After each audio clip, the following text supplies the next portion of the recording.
Here's a bunch of large chunks of concrete at the base of a railway bridge over Madison Avenue, much like the ones that have reportedly landed on top of cars below for several years now.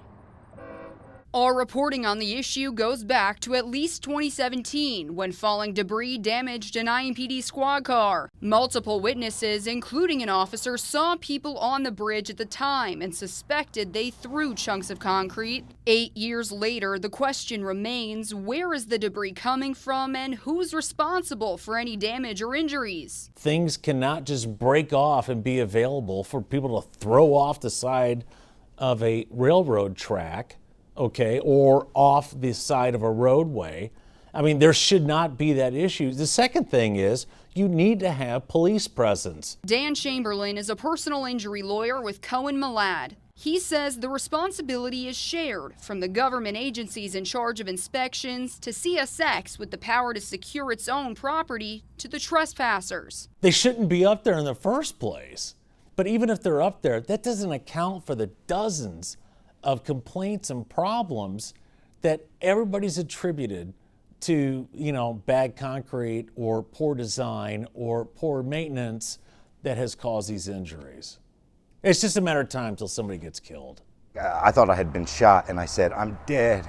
Andrew Helton was injured and knocked unconscious by one of those concrete chunks in 2020. He told us he's not surprised to hear of more victims. That's where I believe the neglect is at. They've been throwing the stones from that same pile of rubble for this long. IMPD says it continues to urge the public to report any suspicious behavior on the bridge. A City of Indianapolis spokesperson told us they're working to address the issue, and IMPD has an open investigation into reports of suspected vandalism, adding, quote, despite this bridge being owned by CSX, DPW has been repeatedly inspecting this and nearby bridges for signs of potential deterioration. Finally, a CSX spokesperson said in a statement, in part, given the extensive national rail network, local law enforcement agencies are empowered to enforce trespass violations on railroad property, and CSX takes criminal activity on our property very seriously. The statement still didn't address my questions about what the company itself can do to put an end to the issue, while some of the people impacted by it have waited years for concrete answers. I don't know who to point the finger at, but CSX and the city sound pretty good to me. On the near South Side, Scarlett O'Hara, CBS 4 News.